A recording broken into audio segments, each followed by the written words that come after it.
welcome to Post Popcorn Picks, the podcast where we here at the Puyallup Post talk about the newest releases. My name is Jasper Quila. And my name is Seo Kim, and today we're talking about Fantastic Beasts, The Crimes of Grindelwald. So, what is this film about?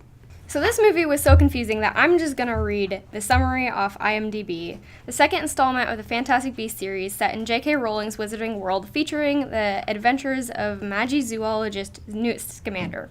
In an effort to thwart Grindelwald's plans of raising pureblood wizards to rule over all non-magical beings, Albus Dumbledore enlists his former student Newt Scamander, who agrees to help, unaware of the dangers that lie ahead. Lines are drawn as love and loyalty are tested, even among the truest friends and family, in an increasingly divided wizarding world. So, who is behind this film, Seo? The movie was directed by David Yates and stars Johnny Depp, Kevin Guthrie, and Wolf Roth. So, what are your thoughts about the film, Ash? I thought that this movie was insanely confusing. The CGI was beautiful, and that was the main draw of the movie for me, was it looked so gorgeous, and there were a lot of characters from the first movie that, really caught my attention and I was, really in love with. But then in the second movie, a lot of those characters kind of didn't follow through with how you would think their character would. And with the confusing plot line and the aspect that the characters weren't really doing what you would think is in their character.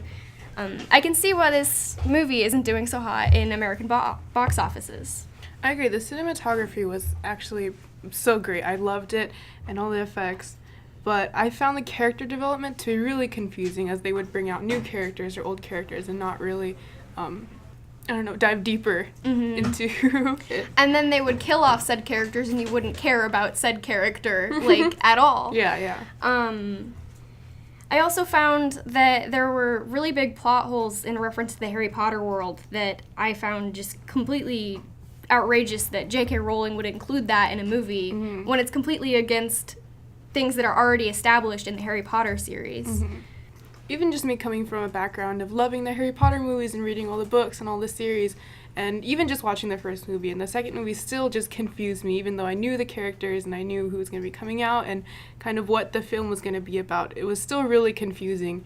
In terms of CGI and cinematography, I would definitely give this a 4.5 stars out of 5 stars.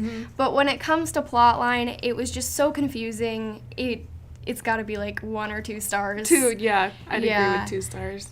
And that's all for this one, folks. Please see you next time when we cover Ralph Breaks the Internet.